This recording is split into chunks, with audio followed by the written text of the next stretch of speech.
De même que chez l'agent de change à la saison fraîche, le corps du bulot est recouvert d'un manteau dont le rôle principal est de le protéger des courants d'air et des regards pudibonds.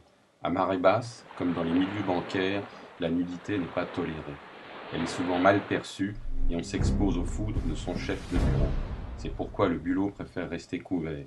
C'est un mollusque prudent et avisé. Mais on aurait tort de se fier aux apparences. C'est un redoutable carnassier qui dévore tout sur son passage. Contrairement à la plupart des gastéropodes qui laissent leurs rivaux malheureux battre en retraite à la fin du combat, le bulot est sans pitié. Il poursuit inlassablement son adversaire, l'autre bulot, scellé à son rocher, ne lui offrant aucun répit. Il ne lâche plus d'une semelle et s'acharne ainsi sur son avenir jusqu'à ce que mort s'en suive. Pour comprendre la férocité du terrible bulot, il faut avoir connu la fièvre obsessionnelle des places financières et des marchés à terme. Savamment appelé buxin, le bulot est en réalité une ordure de la pire espèce, un fumier sans nom. Ses mœurs sexuelles abominables le classent parmi les mollusques les plus libidineux des côtes de l'Atlantique. C'est un être abject et dissolu qui n'hésite pas à abuser de ses victimes après les avoir sauvagement déchiquetées et à les vider de leurs entrailles.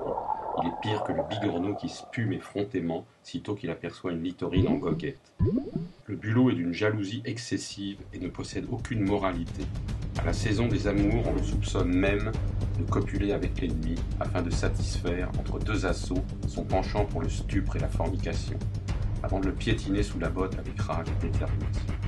Or, comme il n'a pas la ténacité du bœuf musqué, l'agilité du quincajou d'Amérique, la férocité du loup des steppes, l'audace du mouflon ardent, les griffes acérées du chef de bureau, ni la voracité de la larve de coccinelle qui boufferait même sa mère entre les repas, le bulot s'essouffle rapidement et clabote sur place avant même le début des hostilités.